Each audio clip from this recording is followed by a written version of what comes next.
Good evening, ladies and gentlemen. Good evening to the beautiful people here on the island of Nevis, those on our sister St. Kitts, those who are listening from throughout the Caribbean. Good evening to friends and family in the United States, Canada, the United Kingdom, wherever you are. Welcome to this edition of On the Mark. I'm your host, Mark Brantley, and I hope to be with you from now, 8 o'clock or thereabouts, until 10 this evening. We are truly grateful to you that you tune in every week to listen to this show. And for those of you who choose to call, we are even more grateful to you that you exercise your right to call and to share your views and opinions on any of the matters that might be impacting you. I say, therefore, good evening to all and welcome to this show. As you know, my name is Mark Brantley. I am the host of this show. It is called On the Mark, but from time to time, other hosts do fill in. I want to thank the Honorable Eric Evil and the Honorable Troy Liebert. They have been the more recent hosts to fill in on the show. But over the years, we've had many different people, including the Honorable Alexis Jeffers, who have filled in from time to time, and I thank them for that. We have pledged, and I believe thus far, we have generally maintained that this show is on the air every single Wednesday. It is the only show of its kind that allows you 2 hours of prime time radio without commercial interruption. And the idea behind that is really to give us ample opportunity to speak, to develop our ideas, but also when you call in to give you a long enough run that you can make your points. We ask that when you call, you make your points forcefully, and of course, we try to maintain only the highest standards here at Von Radio, where only the best will do. This show seeks to maintain those standards, and so we ask that when you exercise your right to call, that you make your points, you make them forcefully if you must, but we try not to be disrespectful to each other, and more importantly, not to be disrespectful to the thousands who are listening around the world.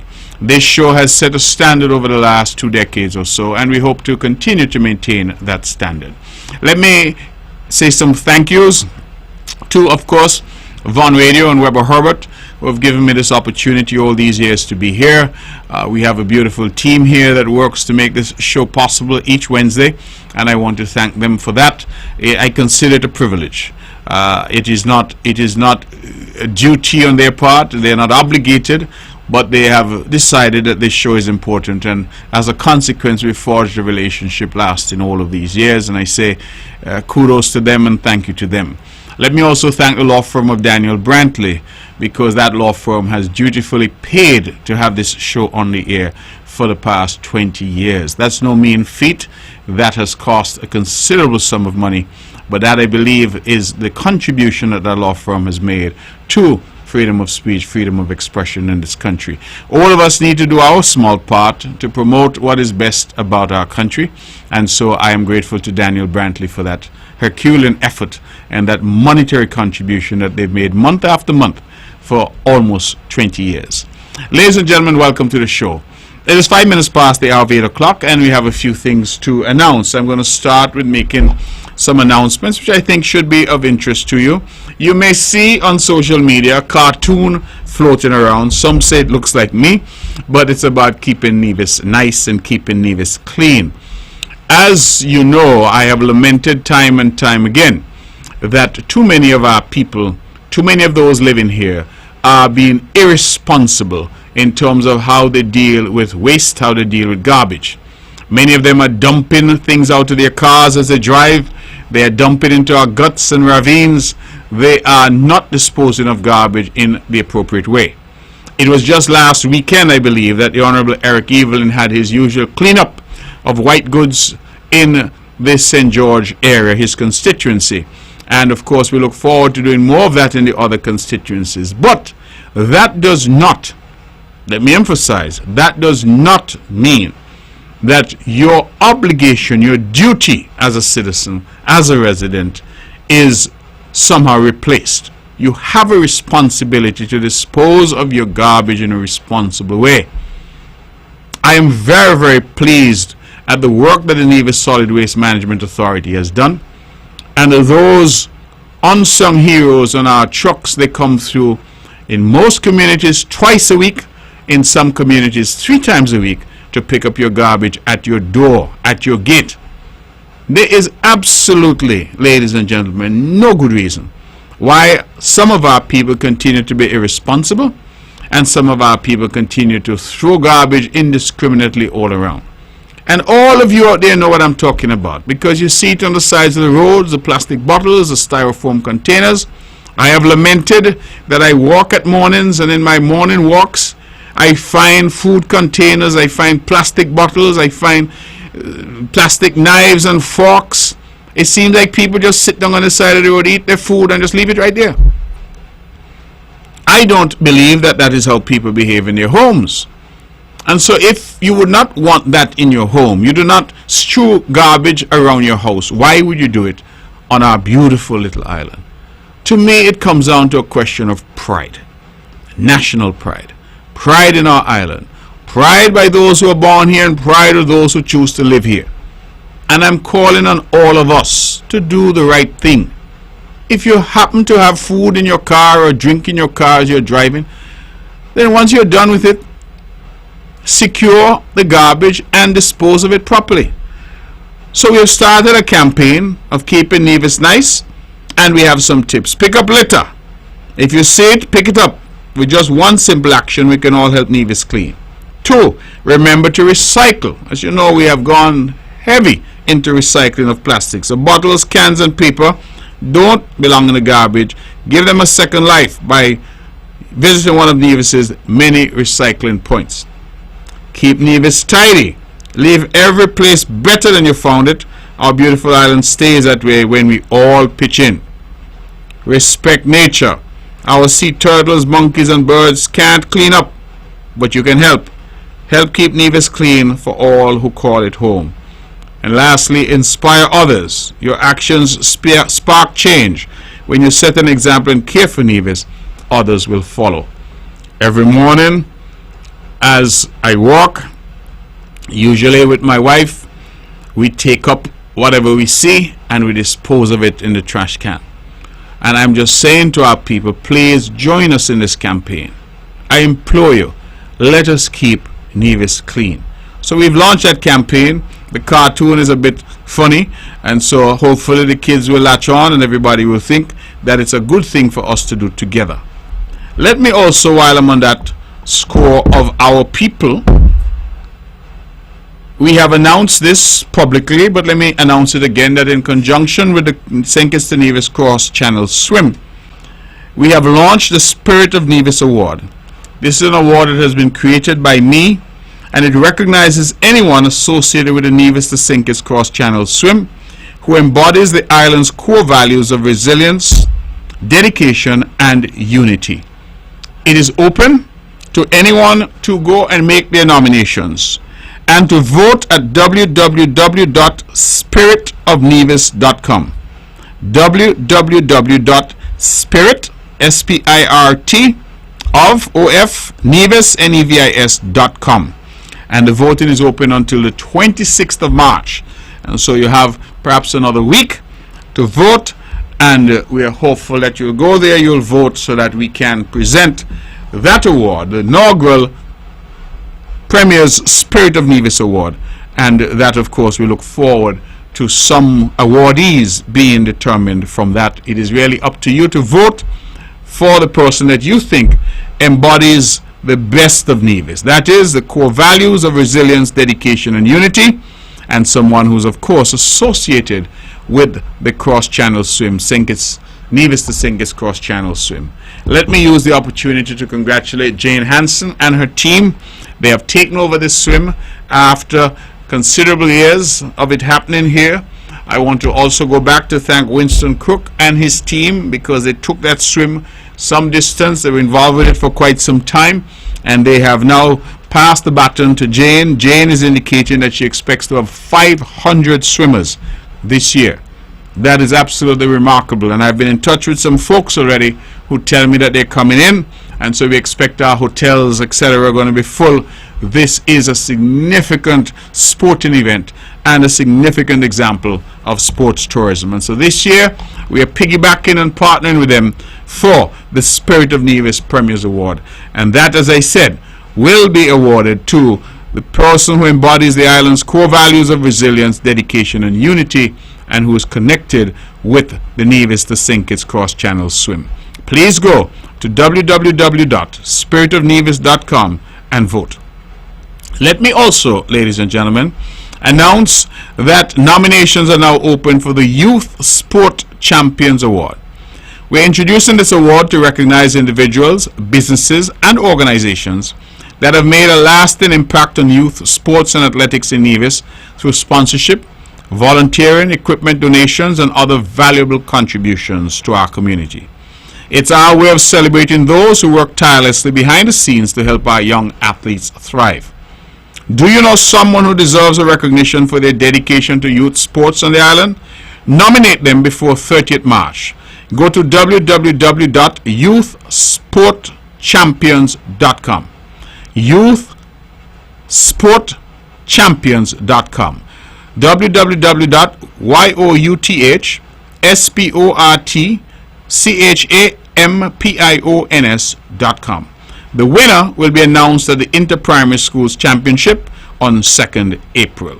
And so again, go to www.youthsportchampions.com and nominate individuals who you feel have contributed significantly and had a significant impact on youth sports and athletics in Nevis. Whether they're coaches, people who have made donations, volunteers, those who work at the track, whoever you wish to nominate, please nominate them again at www.youthsportchampions.com. And so those are two significant announcements that I would like to make as we continue to recognize and award our people. Ladies and gentlemen, there is a lot happening, but before I go to a lot happening, let me extend warm congratulations to those who might be celebrating birthdays and those who are, of course, celebrating anniversaries or celebrating any milestone in their lives. I say congratulations to you, and I wish you happy celebrations. For those who might be ill, who might be hospitalized, who might be struggling, I extend my warm thoughts to you that you get well soon, that you find a solution for whatever you're struggling with, and I ask you to seek help where you can find it, and of course always to seek prayer and God's guidance and blessings and mercy and grace and healing power upon you. For those who have lost loved ones, I extend my deepest condolences and hope and pray that the prayers of all of us will comfort you in your hour of bereavement. I do that sometimes in a general way when I do not have specific information. And so I know sometimes persons say, well, you forgot to mention my loved one, and please forgive me when that happens. A lot of times I just do not have the information when I go on air. But please know that if you're going through some difficulty at this point, my heart is with you. And Nevis and Nevisians, we've always been a caring and empathetic people. And so our empathy and our care remains with those who might be struggling, whether with grief or with sickness or with some difficulty. Our hearts are with you. Ladies and gentlemen, there have been a number of situations, I will put it that way, a number of things that are happening. And I, as a former foreign minister, but more importantly, as someone who is committed to this Caribbean that we live in and committed to St. Kitts and Nevis, I had occasion to write a piece just on Sunday that has created a considerable degree of attention. And if you would allow me, this is what the piece said. In fact, it has now been reported, I see, in the regional press, and as a matter of fact, I have seen that organizations and island people all across the region have reached out, some on LinkedIn, some on Facebook. In fact, tomorrow I have been asked to appear on a primetime radio show in Jamaica at just after 7 a.m. their time, 5 after 8 a.m. our time here, to discuss regional issues. Here's what the piece said. Our Caribbean must recognize, accept, and respect the fact that the American people voted in free and fair elections and elected President Donald Trump as their commander-in-chief. Since elected, President Trump has done exactly what he campaigned on and tackled the issues that he espoused would make America great again. In the 2024 presidential election, President Trump won 31 of 50 states. His voter tally was 77,284,118 votes, or 49.8% of the total votes cast for president. Statistically, that is the second highest vote total in United States political history. President Trump's landslide victory at the polls suggests that the majority of American states and voters are aligned with his values and his issues.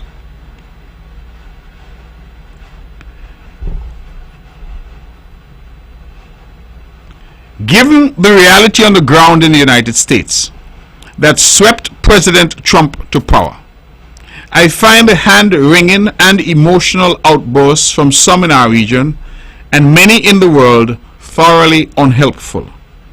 Heaping odium and contempt upon a democratically elected president of the world's leading superpower may make for good headlines, but does not constitute a strategy.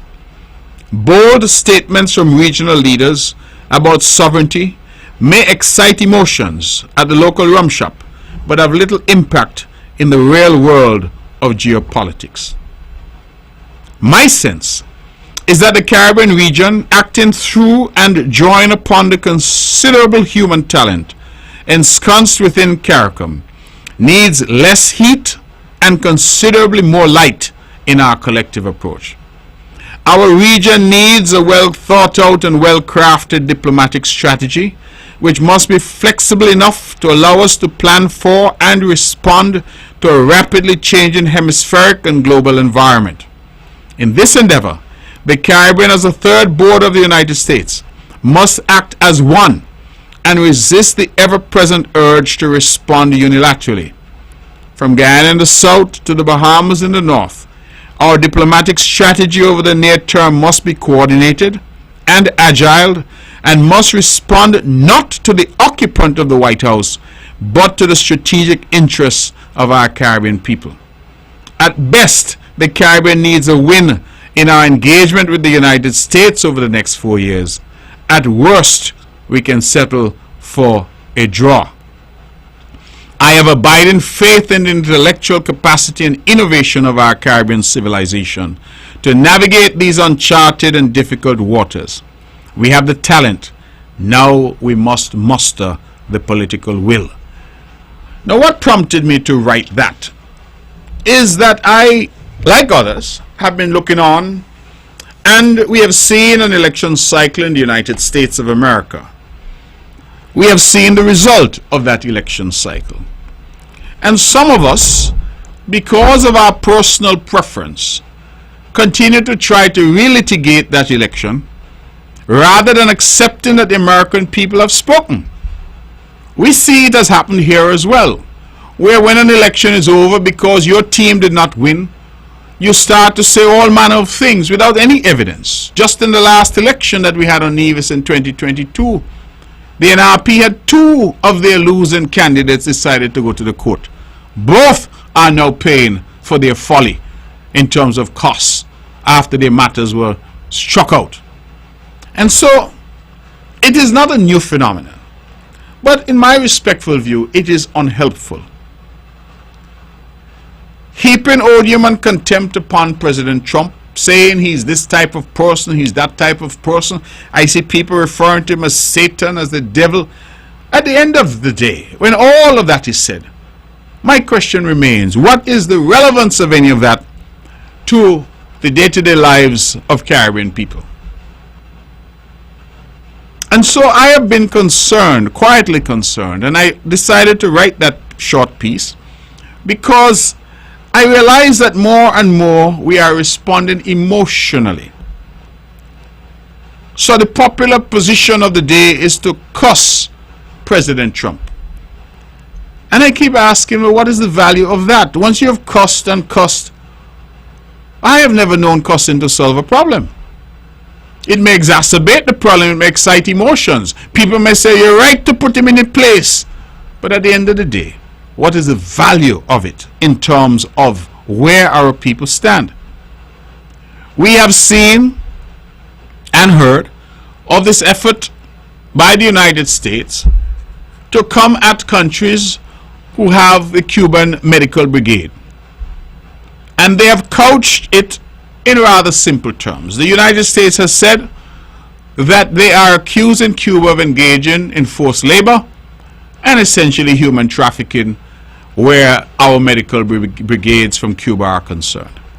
And so they're claiming that the doctors and nurses who work all around the world, not just in the Caribbean, that they who work all around the world from Cuba in the medical field and other fields, that somehow our countries that accept these professionals are engaged in forced labor and engaged in human trafficking. That's the U.S. claim. Now we know, ladies and gentlemen, that anyone can claim anything. The relevance to my mind is that they have said, well, we're claiming this, and for countries that continue with that practice, we're going to restrict the visas of their leaders and the people in their countries. We have had some responses. I saw a response from Keith Rowley, the former Prime Minister of Trinidad and Tobago. And he said basically they could take his visa. I saw a response from Ralph Gonzalez of St. Vincent and the Grenadines saying they could take his visa. I saw a response from Mayor Motley, my dear friend in Barbados, who said something similar. I have seen responses from our Foreign Minister, Dr. Douglas, and from our Prime Minister, Dr. Drew.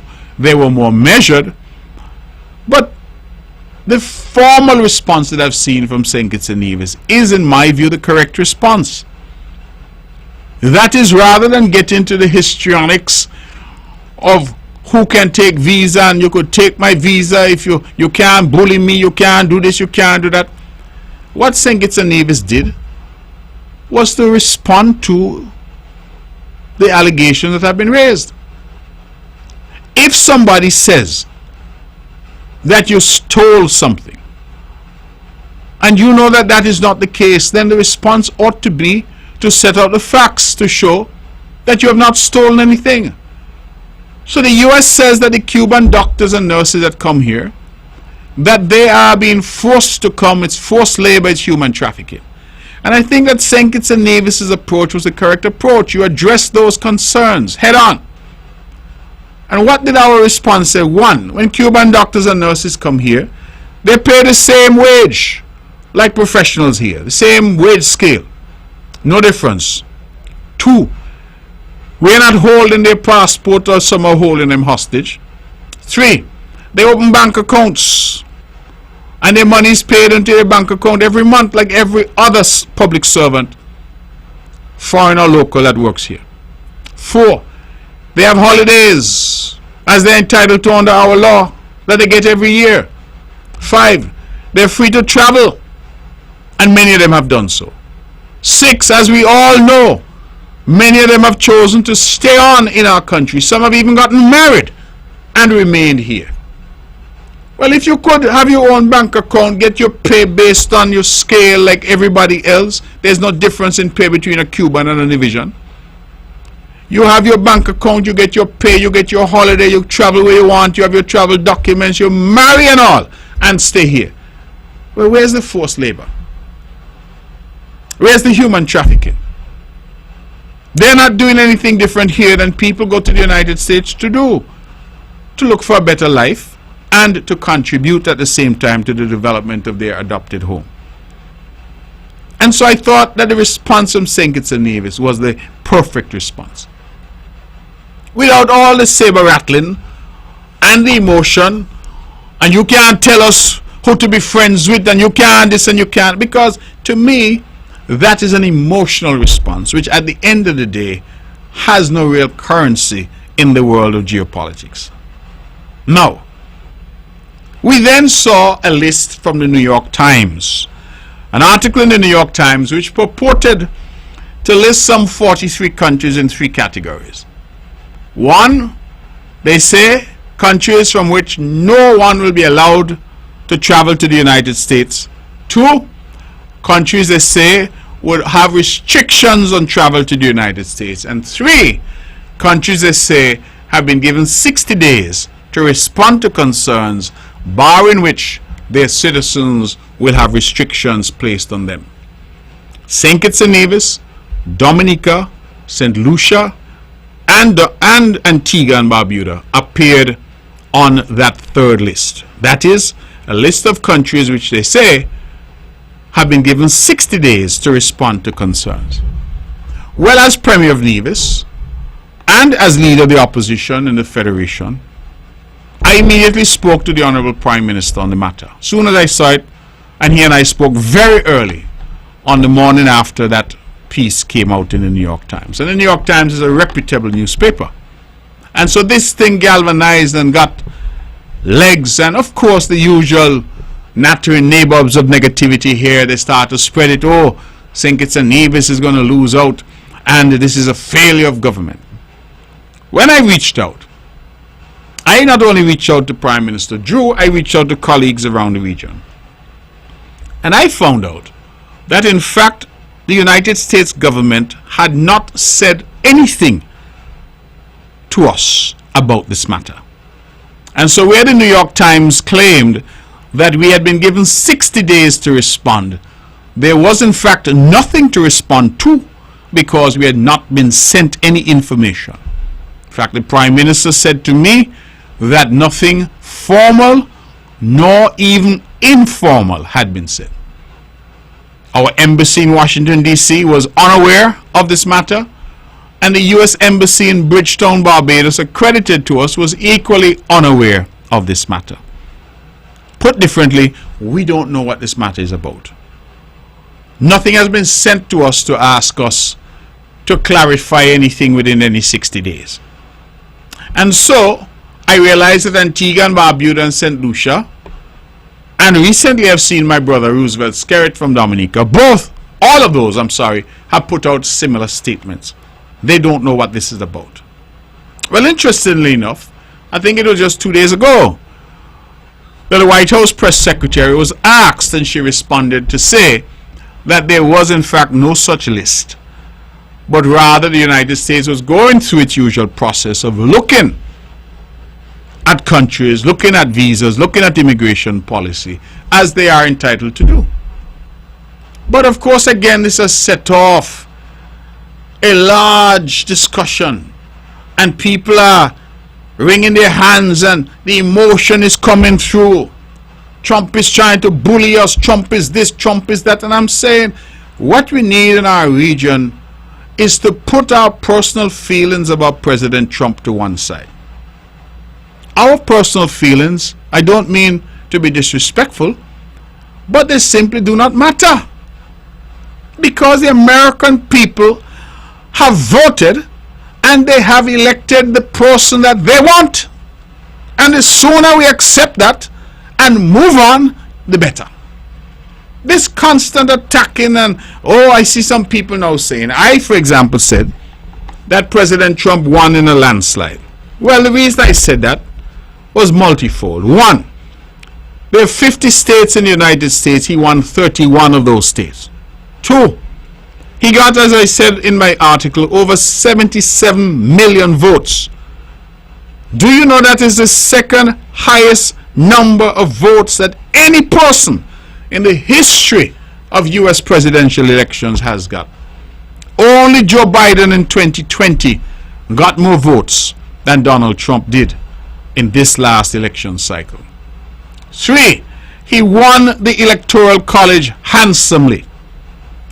So he won the most states, he won the popular vote, he won the Electoral College. If that's not a landslide, then I don't know what is. And then I hear some people saying, 80 million Americans did not vote. Well, if you didn't vote, that means you didn't care to vote. And if you didn't care to vote, I don't understand how that now ought to be used as a factor. That makes no sense. Because if we went back when Joe Biden won, he got 80 million votes or thereabouts.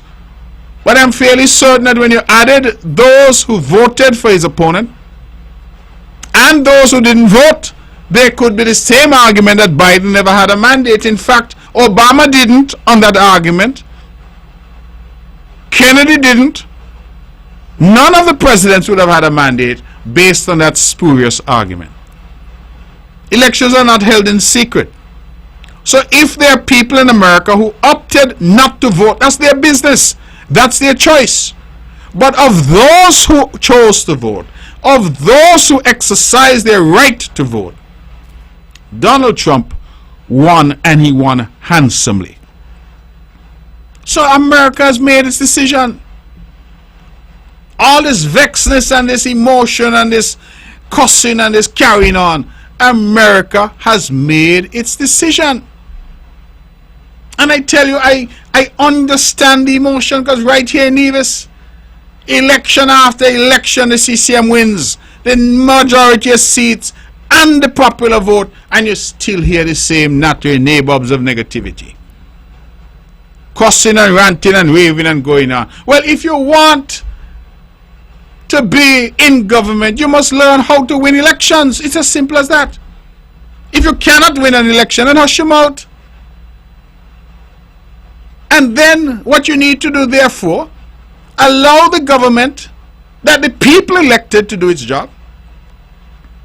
And then whatever the issues you want to raise, then continue to raise them. But this effort that continue to relitigate and continue to claim, oh, who do this and who do that and who didn't do that and who didn't do that. The people have voted, and America has made its decision. Now some people are saying Donald Trump is this, Donald Trump is that. My point is simple. Donald Trump is doing what Donald Trump campaigned on. He said, I will do these things if you vote for me. And America voted for him. We must therefore conclude that the things that he's doing, America wanted him to do them. That is the majority of Americans that voted.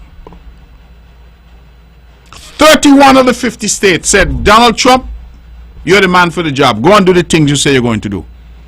And 77 million Americans said, Donald Trump, you're the man. Go and do the things you say you're going to do. So we down here in the Caribbean making noise. What are we making noise about? We just need to accept that there is a new sheriff in the White House, and we now need to come up with a strategy to deal with it. And that is the point that I was trying to make.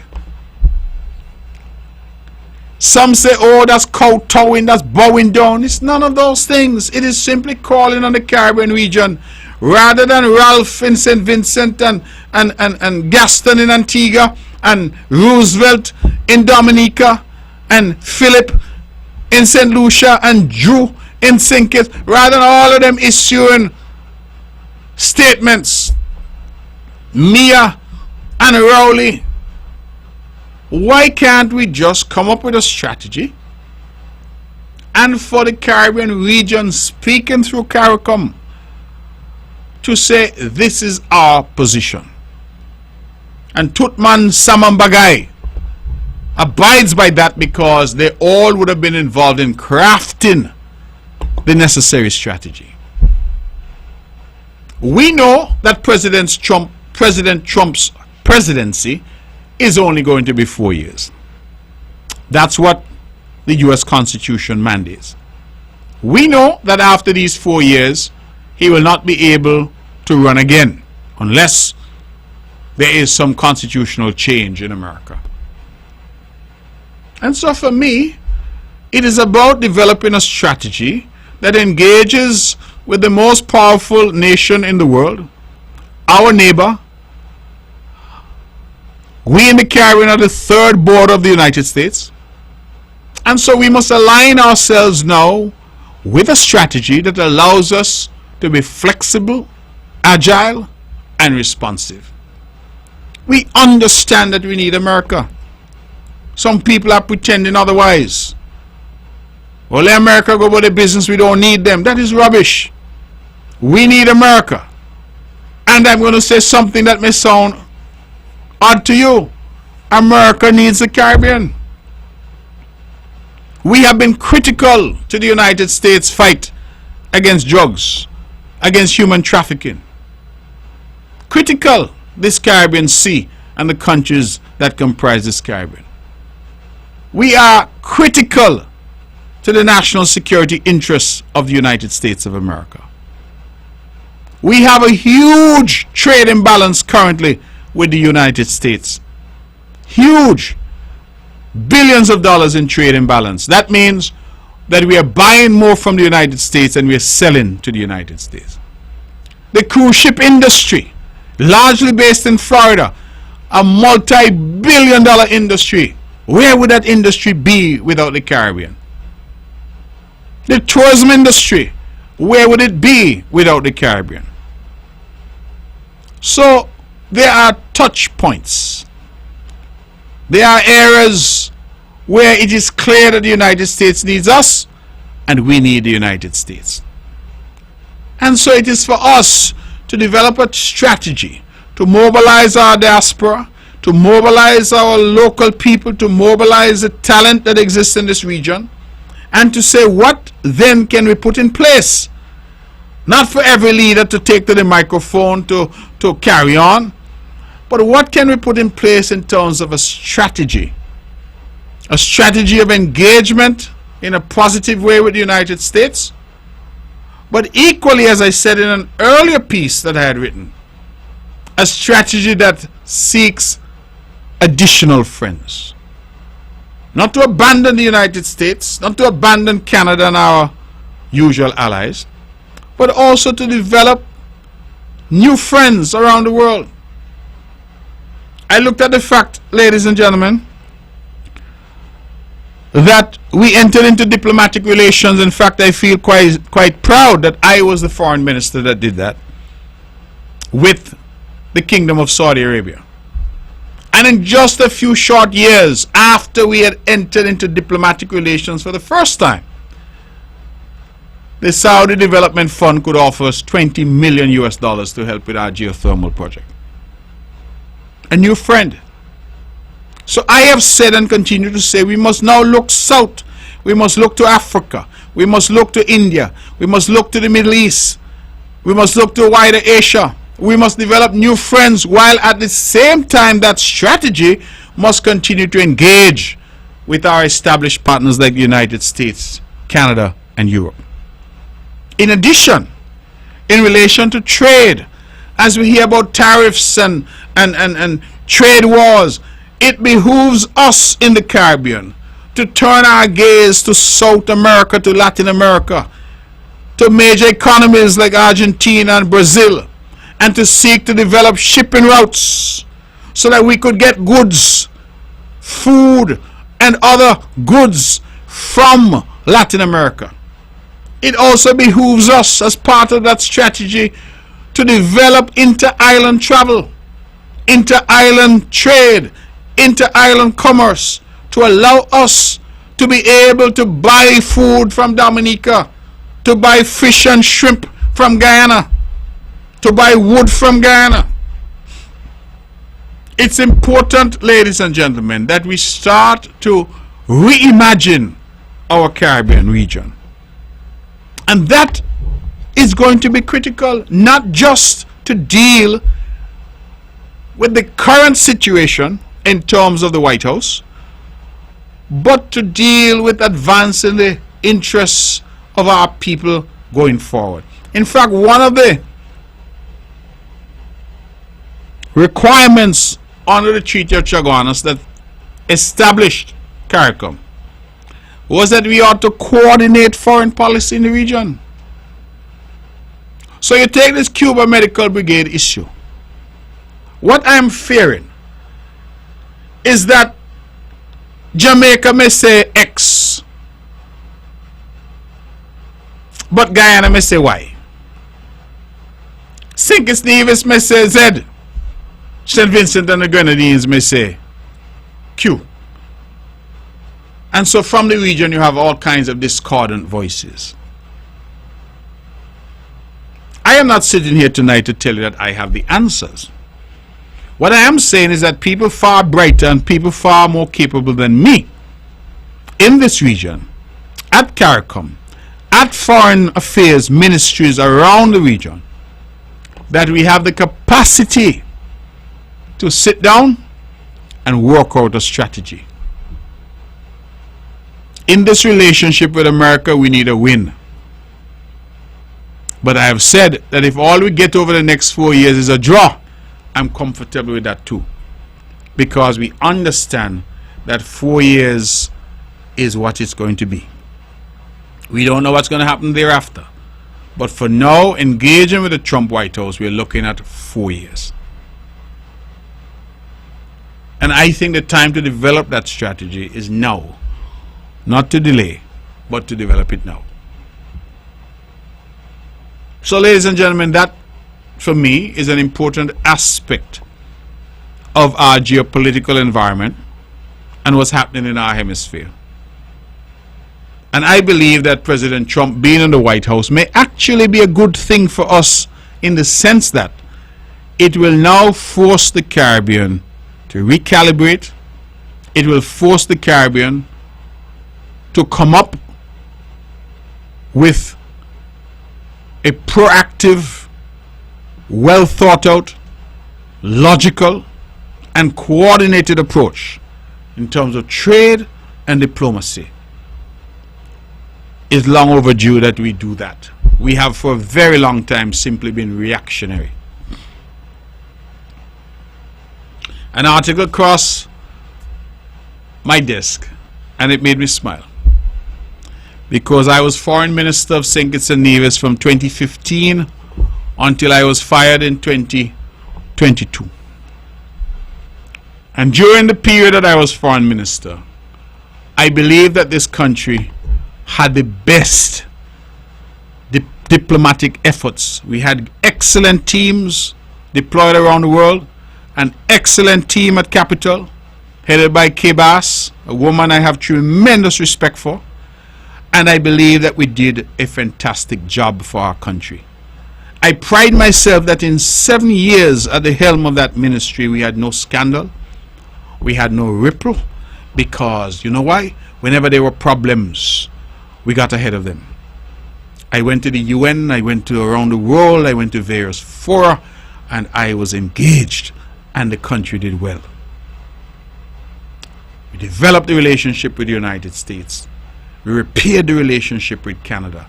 We expanded our diplomatic footprint, set up our first embassy in Abu Dhabi, full embassy, not just a consulate, appointed ambassadors to Africa.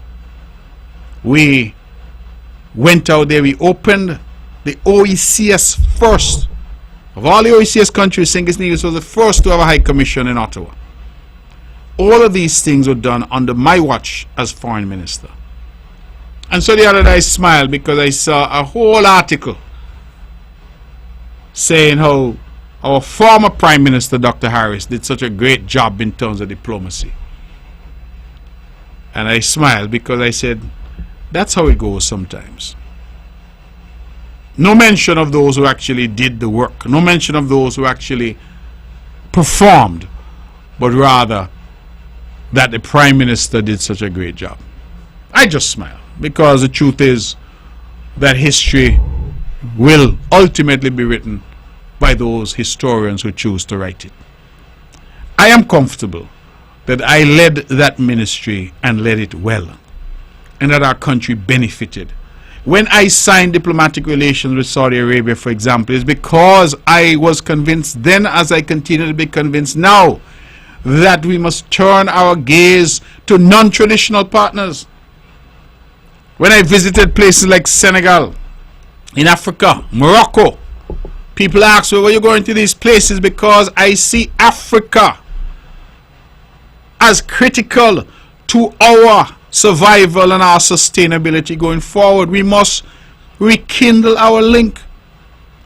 That horrific Middle Passage that brought our people, our forefathers, from freedom in Africa to slavery in the Caribbean, we must now refashion that Middle Passage to ensure that benefits are flowing between Africa and the Caribbean, which is part of the 6th region, that is the African diaspora. The vision was very clear in my mind, and it remains just as clear today. I was one of the early proponents as foreign minister for a summit between CARICOM and the African Union. And when the first summit happened in Barbados, I was not there. I believe by then I might already have been fired. I can't recall. But I sat back and I smiled. I felt proud because I was one of those who agitated and advocated for such a summit. And even now in our region, it is only Prime Minister Motley of Barbados that we see who has consistently made overtures to Africa. In fact, just I believe last month she spoke at the African Union Summit in Addis Ababa, Ethiopia. She has been in Kenya and in Ghana. She has been in Africa. And I am saying to Prime Minister Drew, I am saying to Prime Ministers in the OECS, I am saying to Prime Ministers in our region, let us turn our gaze to Africa. I was, ladies and gentlemen, already doing it. And I have said so. I have not been shy about it because I had the vision and I went ahead and I executed on that vision. And we have, since 2015 when I took the helm, we formed formal diplomatic relations with Kenya. Didn't have it before. With the Gambia, with Senegal, Ethiopia, Mozambique, Gabon, Eswatini, which was formerly Swaziland, Togo, Sao Tome and Principe, Rwanda, Djibouti, Cameroon, Egypt, Burkina Faso, Zimbabwe, Sudan, Uganda. I believe by my tally that's about 15 countries in Africa.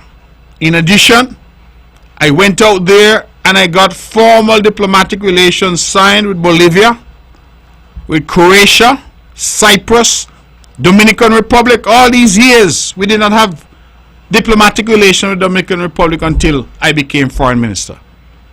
Kosovo, the Maldives, Mauritius, Mongolia, Saudi Arabia, which has just come to our rescue on the issue of geothermal, Turkmenistan, Brunei, Dar es Salaam, Qatar, Moldova, Laos, Armenia, Tajikistan, Kyrgyz Republic, San Marino, Bahrain, Serbia, Palestine, North Macedonia, Bosnia-Herzegovina, Cambodia, Honduras, Jordan, Sri Lanka, Uzbekistan, Tuvalu. When I signed these diplomatic relations, there were many people here in the country who criticized me and said nobody interested in those countries. But you see, I was looking down the road as foreign minister. And my team at the time will tell you that I said to them this was a priority for the foreign ministry. Not just diplomatic relations, but in terms of visa-free access to Africa. During my tenure, we were able to access visa-free access to Sierra Leone, Kenya, Zambia, that's 3, Rwanda, that's 4, the Gambia, 5, Ghana for diplomatic and official passports, 6, Togo, 7, Eswatini, 8, Burkina Faso, 9, Gabon, 10, Sao Tome and Principe, 11, Sudan, 12, Tuvalu, that's not in Africa, forgive me. So Sudan, 12, and Benin, forgive me, Benin, 13. We added 13 countries where our passports, St. Kitts and Nevis, you come to the border, they say welcome. But we also added visa-free arrangements to a larger list: Kosovo, Brazil, Ukraine, Maldives, Indonesia, Seychelles, Bolivia, Taiwan, that has been our partner for 42 years this year. We couldn't go to Taiwan without a visa. I was the person who fixed that. Russia, India, Belarus, Montenegro, Serbia, San Marino, Albania, Georgia, Paraguay, Marshall Islands, Uzbekistan, North Macedonia, Palestine, Tuvalu. Those I negotiated visa-free access in addition to the 13 countries in Africa that I mentioned. And I want again tonight to thank the team. We had Her Excellency Sherry Choss, Nivision from Races in Ottawa, as the head of the team. We had Kevin Isaac, His Excellency Dr. Kevin Isaac, head of the team in London. We had in Washington, D.C., Dr. Everson Hull, who was there at the OS and who performed creditably at the OS. And then we had Dr. Thelma Philip, Philip Brown, and she was at the U.S. Embassy, our embassy, to the United States in D.C. We had Her Excellency Jasmine Huggins, Jasmine was in Taiwan, and again doing an excellent job in Taiwan. She was the person who at the time ended up being able to get us access to countries like Tuvalu and visa-free access to Eswatini. And then we had Her Excellency Verna Mills in Cuba. Many people don't know that a lot of African countries are represented in Cuba, so we used her in Cuba to access some of those countries. I remember the team, we had traveled to Serbia, and in Serbia we signed about 4 or 5 visa waiver arrangements. I remember the Foreign Minister from Sao Tome and Principe was there. Foreign Minister of Palestine was there. Burkina Faso. All of these things we did, ladies and gentlemen, because our foreign policy, certainly whilst I was there as Foreign Minister, we were aligned in looking south, trying to develop new relationships. And I believe that that needs to continue. In fact, since I'm no longer there, I'm told that we have had new diplomatic relations with Ireland and Equatorial Guinea under this new Labour administration, and we've signed 1 visa waiver arrangement since the time with Zimbabwe. We can do more, we should do more. But we need to walk and chew gum. We need to be able to develop new relations with Africa and the Middle East and Asia, but at the same time work on developing, expanding and deepening our relationships with our traditional allies, the United States, Canada, the European Union, Latin and Central America. Try to develop South America, Central America. But we must do so as CARICOM. And that for me is important. We need airlift into CARICOM from Africa.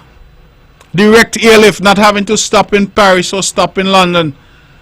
But direct, I was surprised because while I was there, I was also Minister of Aviation at the national level. We tried to get airlift from Nigeria directly to Bastia. And when looking into it, I was surprised that you could come from parts of Nigeria direct to Bastia in about 10 hours or less. The same time it took you on average to get to London from the Caribbean. Sometimes when we think of Africa, we think Africa is so far away, such a distant land. But that's how we've been taught to think. The reality is that we must, as I say, walk and chew gum. develop new relationships, deepen existing relationships. That's what we must do. And as a region, we must be agile in doing it. And I made that very clear. And so I am looking forward to see, as I said, I am on a radio program, primetime program in Jamaica tomorrow morning, their breakfast program. And I hope that I'll have an opportunity to share these types of views with that Jamaican audience, and for us to strategize and plan a way forward for the region.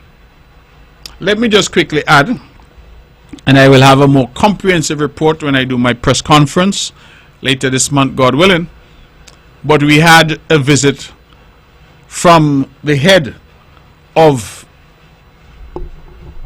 the Green Climate Fund, and I believe that that visit was significant. Very, very significant. The reason I say that is because Mafalda Duarte, who is the head of the Green Climate Fund, she doesn't travel to countries to look at projects. She doesn't normally do that. But she came to St. Kitts and Nevis for an engagement in St. Kitts, the conference there. And then she decided that she would come to the island of Nevis and spent practically the whole day here. She and her entire team. They were accompanied by the Honorable Congress Maynard. We went up to the site, we looked at geothermal. But what I was impressed with is the fact that Madam Duarte is saying that as the head of the Green Climate Fund, which is currently managing over $15 billion, that they are 100% committed to the geothermal project here on the island of Nevis and the wider Federation.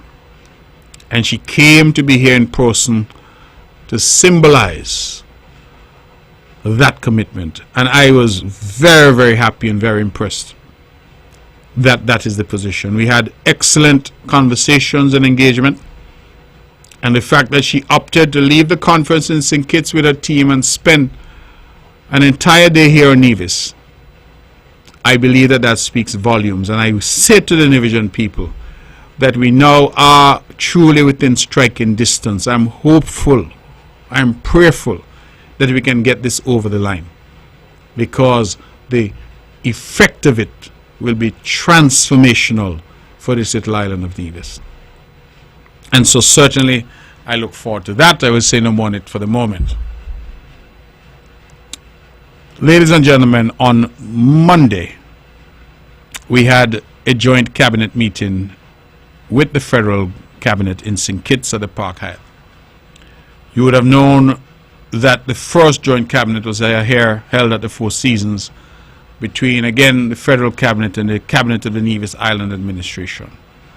We're able to have the second one now at the Park Hyatt. We had a packed agenda, but I am persuaded that we made considerable ground. We came to a number of decisions which I think augur well. We were updated on a number of matters, and of course cabinet deliberations are confidential, but as time goes by and as some of those decisions manifest themselves, I certainly would want to come back to the public here in Nevis and to report. I can tell you that we had a roadmap on the fair share issue that we have talked about for so long. We had an update in relation to the ban on plastics and how that's going to work, and more importantly the substitutes and the duty exemptions that are being made for substitutes for the plastic bags. We had a robust discussion surrounding some of these issues of Cuba, our brothers and sisters who have helped us during COVID and continue to help man our health systems. This list that the White House has now denied about travel restrictions. We had a discussion on all of those matters, and we had a full and comprehensive update on geothermal and from our police. On the issue of that, let me congratulate the police. They had the 17th annual Constables Award at the MGR Park, and the NIA has been very pleased to partner with our local police. I want to commend, of course, the Commissioner and the High Command But I also want to commend the man in charge in Nevis, who is Mr. Carty, for the excellent work, Superintendent Carty, that he and his team have been doing. It has not gone unnoticed that after a very tragic year last year of homicides and violence among our young people especially, that for the first time, and in fact during that presentation we were told for the first time in 23 years, I want that to sink in, for the first time in 23 years we have started a new year and have now gone almost 3 months without a single incident of violence in relation to homicides or anything of that nature. The first time that we've been able to do that in 23 years. I believe, ladies and gentlemen, that that is significant. In fact, the data suggests that we've not had a homicide since last year. So it's really now been something like 5 months or thereabouts that we've not had that problem. When these issues flare up, we blame the politicians. We say it's the Prime Minister's fault, it's the Premier's fault. I have said that it is for the Prime Minister as Minister of National Security to put in place the necessary mechanisms, to equip the police, make sure that our law enforcement is fit for purpose. But at the end of the day, crime has always been a social problem, and it requires us as members of the society to gird our loins, put our shoulders to the wheel, and work together to solve this problem. I am content that the engagement of the political parties, the engagement of the public, the engagement of civil society, the engagement of the private sector that has been done as part of the response to crime, that it is bearing fruit. I know it is too early for us to pat ourselves as a country on the shoulder, but the fact that we've gone now nigh 5 months and certainly 3 months almost this year without a single incident speaks volumes to what can happen if we can inspire our people, particularly our young people, to put aside the violence and instead to embrace the development on which our country is afoot. And so I say kudos again to our police, but also kudos to our people. Kudos to our people, because it means that our people are conducting themselves in a particular way. And whilst I do not know what the next hour or the next day or the next month or the next year will hold, for now, the statistics are saying 0 homicides in the last several months. And to that, we must give thanks. For that, we must give thanks. We must thank Jehovah God for His guidance, His grace, His mercy upon us, His protection upon us. We must thank the government, federal government, for the work that they have been doing. We must thank civil society. We must thank the community leaders. We must thank our citizenry. We must thank our police. And yes, we must thank the Nevis Island administration, because we contribute in a significant way to the success of policing on this island. I believe all of us should be proud and all of us should be motivated to continue this trend. Oh, what a beautiful thing it would be if by December of 2025 St. Kitts and Nevis can report that we had no homicides. No one lost their life to violence. What a wonderful thing that would be. Ladies and gentlemen, it is 6 minutes past the hour of 9 o'clock. I'm now going to open the lines.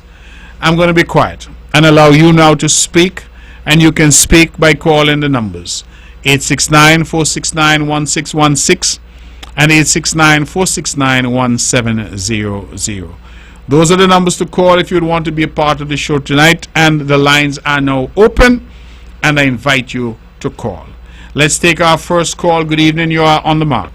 Good evening, Mr. Sheriff. Good evening, my dear. It is good to hear you. Philippians 4 verse 6 and 7. Be careful for nothing, but in everything by prayer and supplication with thanksgiving, let your requests be known unto God. And the peace of God which passeth understanding shall keep your heart and mind through Christ Jesus. Good evening. Have a good evening. Thank you very much. I really appreciate the scripture as always, and I invite others to call. Please call in, share your views, share your opinions. We're discussing a number of matters. Some thorny issues, such as our relationship with the United States as a region, as a country and as a region. Others, of course, to discuss and deal with local issues. But I invite you to call.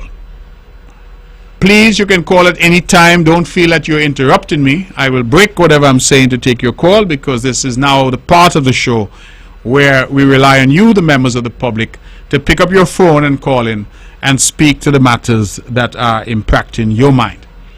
869-469-1616, 869-469-1700. Ladies and gentlemen, let me, while I wait for the phones to ring, continue to discuss a few issues. And I come now to some local politics. Let me take this call. Good evening, you're on the mark. Hello? Good night, Honorable. Yes, you're on the air. Go ahead, please. I would like you to explain the issue what I heard going on with Trump with his passport issue, the countries around which they're looking to get into. Do you know anything about that? Repeat the question. You said the passport issue. With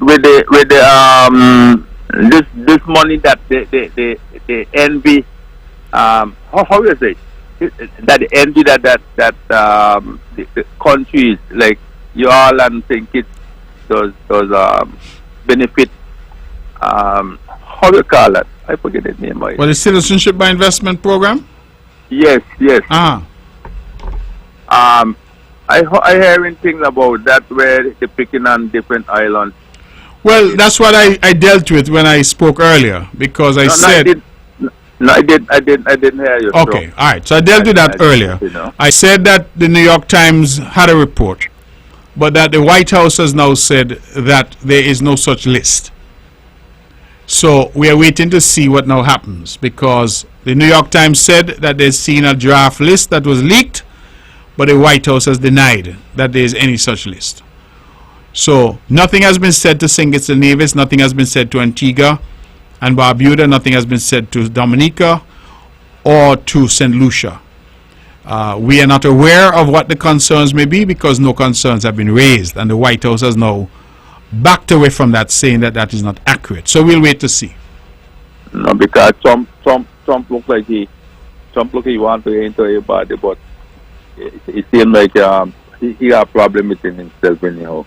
But I'm listening. All right. And good night to everyone who listening to you. All right, my brother. Thank you.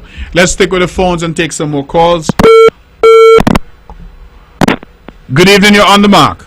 Good evening, Honorable Premier. Hey, how you doing? How you doing? I am doing pretty good, and hope all is well with you. I'm good, man. Good to hear your voice. Great. Thank you very much. I'm calling in a little early tonight because I want to release or launch our Culturama jingle for 2025 for Culturama 51. I know that the jingle would have been sent to Vaughan Radio, and I believe the technician has. We have the jingle there. Okay, we have it. Go ahead. Yes.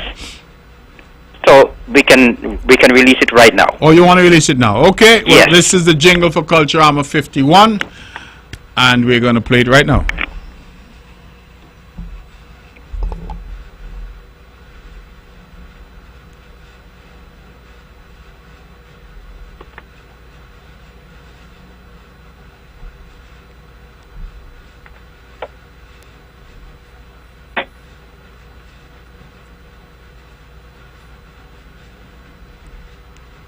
Okay, we're having difficulty finding. We're having a little issue. Well, I'm not sure.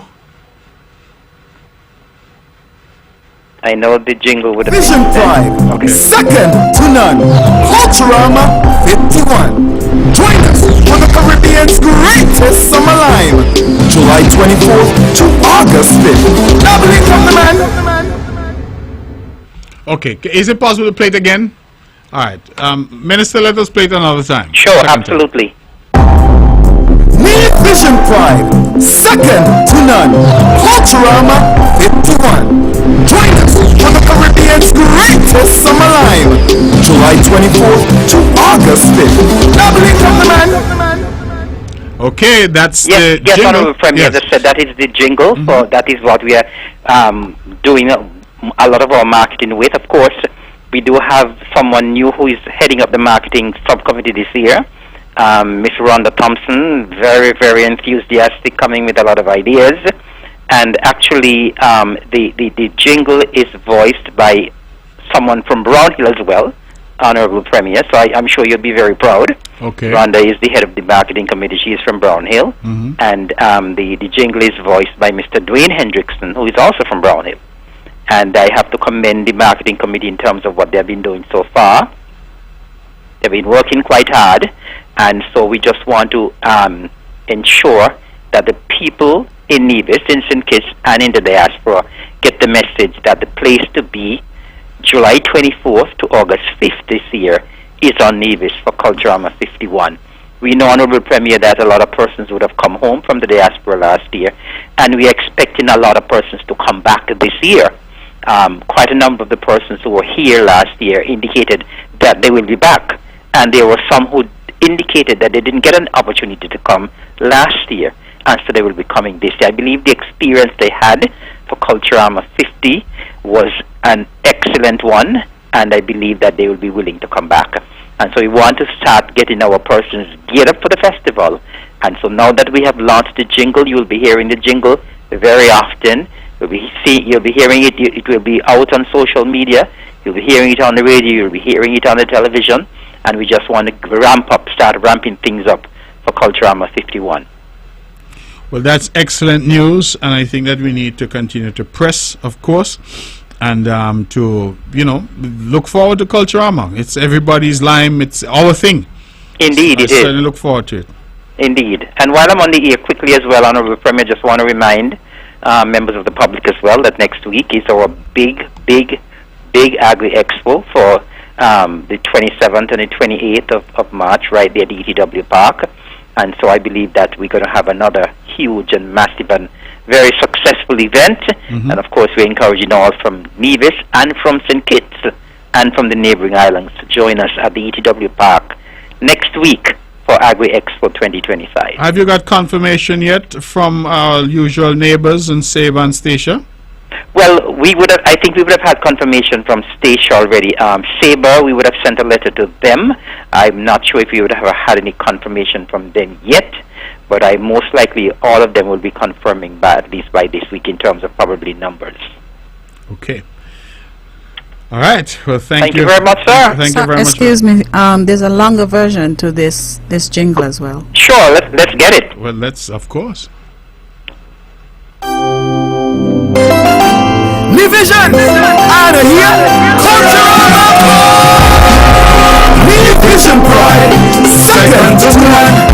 It's Culturama 51. Yeah. Division Pride, second to none.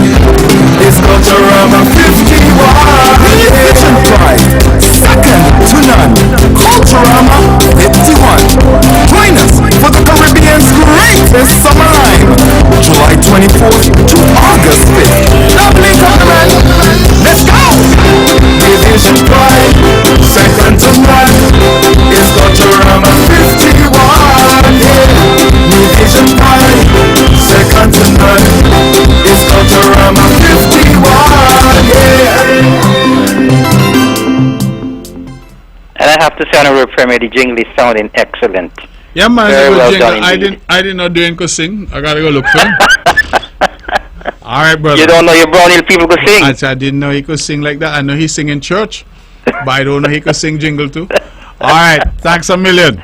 Thank you very much, Honorable Premier. You have a good night. Okay, thank you very much. All right, so there you Bye-bye. have the jingle for Culturama 51, and as usual, thank you to the Honorable Eric Evelyn. He always uses the opportunity to call in and to share with our audience here and on the mark what's happening. And he has two big events this year. He has the Agri Expo that's coming up, and he also has Culturama 51, and we're getting ready for that. And so we thank him very much. The numbers are again to call are 869-469-1616 and 869-469-1700. And phone lines are open. While I wait for the phone to ring, I just wanted to address some local politics. Someone sent me a very unfortunate clip of one of the noisemakers. I don't even bother want to address them by name, because to me they have become more of a nuisance than anything to the island. But somebody who is making the allegation that as a government, the CCM-led administration is not doing what it is doing for the benefit of Nevisians, and sought again to do what NRP does best, which is to create divisions between Nevisians and those who may have been born elsewhere. I keep saying that I will not join anyone to attack non-nationals or persons who have adopted Nevis as their home, because so many of us have adopted other countries. In fact, this same fellow who going around videotaping and putting online all kinds of nonsense, I don't know that he has any of his family living in Nevis. All of them, Tutmon, Sam and Bagay, live outside Nevis. So I can never understand why the NRP continues, and why their leader, because it seems to me that their leader has no control over them. She can't tell them, go sit down, stop that. That is not helpful. So they continue down this road of destruction, attacking people, attacking young people, attacking the doctors, attacking the workers at Public Works, attacking young Delvin Clark, who no trouble a soul, a young man from Hamilton, attacking. So now again they go attacking foreigners, saying that as a government, we are not for Nevisians, we are for foreigners, and using the development at Pinnies as the basis for that attack. Now I want to be very clear that I don't have a difficulty with persons bringing legitimate issues to the fore, but I don't like lies. The government developed Pinnies, and since we have developed Pinnies, the NRP has tried to do everything in their power to call it down to dinner. The first stupidness they do is last year, in the height of Culturama and our homecoming celebration, they put up some billboard down there talking about high tax and waste of money and all kind of stupidness. And people should be celebrating. That's what they decided to do. Somebody asked me, why you all don't have those billboards removed? I said, no. I like sometimes for the people of Nevis to be reminded of the stupidity of some who say they want to be in public office. Because nothing in Nevis is good because they happen to be in opposition. Is it that Nevis will suddenly become nice if they get into government, when it was so miserable and bad and desperately wicked because they're out? So I have left that, but they are now using Pinnies and the bars and businesses operating down there. So I decided to take a look at the very top of Pinnies. There's a new place that has opened there called Mojo's, and that is a business that is owned and operated by the folks who own Indian Summer. They own Barefoot and they own Turtle Time. They now have Mojo's. Mojo's is housed within a complex that is not government property, that's private property. And that property belongs to Dion Daniel and Associates or whoever. But Dion Daniel, who's the brother of the leader of NRP. So The NRP is going around attacking and saying foreigners getting a chance. But there at Mojo's, that space is rented out to the people from Indian Summer, who I think originally are from India. I believe by now they're citizens here, but they're originally from India. Alright, we come down the road a bit. We meet Nevis Peak Brewery. Well, before we reach the Nevis Peak Brewery, there are two businesses in the MGR Park. One is owned by my good friend Dion. That is a games room type of thing. And the other, Seal My Sip, is owned by Rhonda Thompson. The last time I checked, Dion and Rhonda own a vision. Alright. We come down the road a bit. We get to Nevis Peak Brewery. As far as I know, those lands on which Nevis Peak Brewery is located, there is a lady called Lindita Martin, I think that's her surname, who is the person who has that particular premises. That's who the government rented to. She now has sublet the premises to the proprietors of Nevis Peak Brewery. So how that is the government preferring foreigners, I don't know. Because the government let those lands to Lindita. Lindita has now sublet to Nevis Peak Brewery. Alright, let's go down the road a bit further. The first big parcel of land we meet there that the government has leased is to Randy Jeffers. The last time I checked, Randy is an division. We go across. The government that I am privileged to lead, we built a place there. And we leased that place to my friend, Mr. Cornelius John. And he operates weekends on that spot. The last time I checked, John was a division. You go around the corner. And when you go around the corner, there is a large footprint there for one of the most famous bars and restaurants in the entire Caribbean, Sunshine's. The last time I checked, Llewellyn Sunshine Keynes was originally from St. Kitts, but he's as in a vision as any of us. He's been here, and nobody can deny the contribution that Sunshine has made. You leave Sunshine. You come now to Turtle Time. Turtle Time is on land that the NIA leased to Turtle Time, to the owners. They're originally from India. As I said, they're now citizens. They own Indian Summer. They own Barefoot. They own Mojo's that they've just opened. And they have owned Turtle Time for a while. A matter of fact, Turtle Time was on the beach at Penny's for quite some time. Quite some time. And then when they lost the lease that they had, they approached us. And there was such a public outcry for Turtle Time to have a spot that we listened to the public. And Turtle Time has built a fantastic restaurant upstairs and downstairs right there on that lot.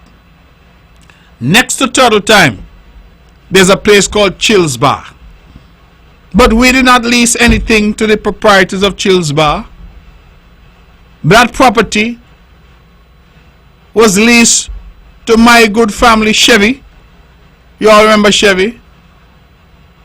Calypsonian, famous Calypsonian. And Chevy has in turn sublet to the people of Chills Bar. Again, is not the government doing anything there. We lease to a local Chevy's division. You go next door. The government leased to a division, Isabel Palmer, a citizen of St. Kitts and Nevis. A woman was contributed significantly here in Nevis. Isabel sublet to the people from Zanzi. Well, again, no different to Lindita, no different to Chevy. She has sublet to the people from Zanzi. Again, that is not the NIA doing anything. And then the final lot that we're there, we have not yet leased it, but we are in negotiations with some people who have a great idea for that final lot.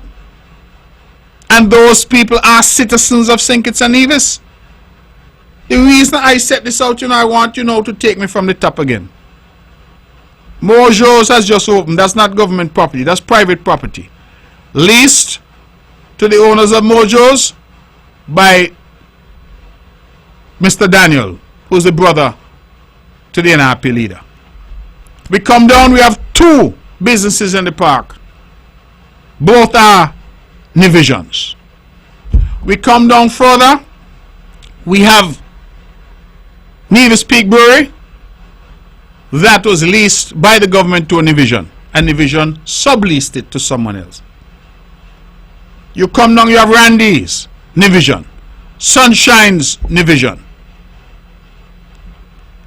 Chevy's leased to Chevy, a Nevision. He has subleased to Chills Bar. Isabel Palmer subleased to her Nevision. She leased to her by the government. She has now subleased to Zanzi. And then we have Turtle Time, which the government leased to the same owners of Mojo's and Indian Summer. Now let me do the calculation in terms of numbers.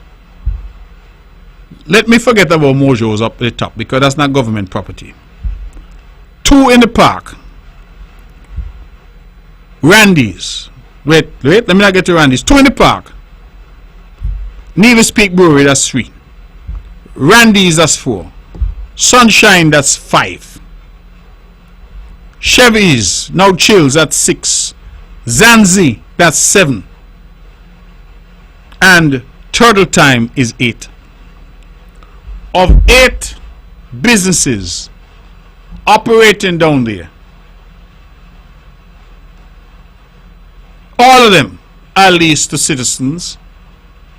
But in terms of what the NIA did, only one that went to Turtle Time, we could say that we leased as the NIA to persons who were not born here. Although, as I said, based on my information, I believe they are citizens here now.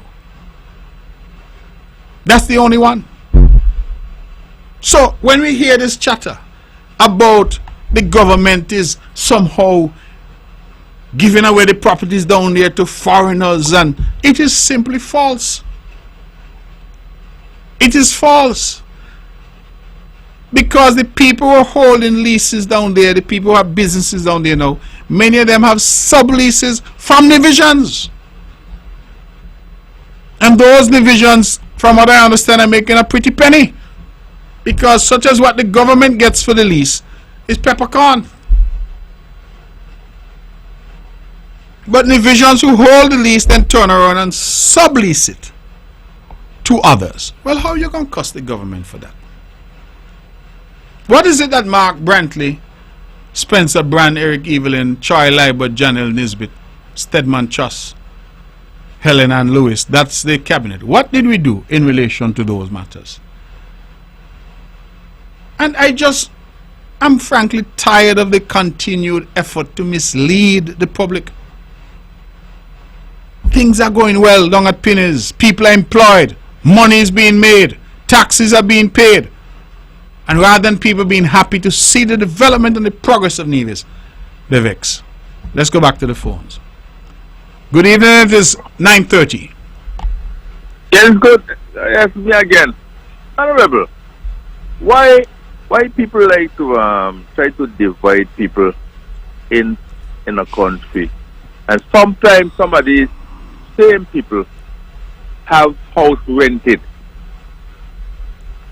Check out some of these people have house rented and try to divide the country with the same people who rented the house.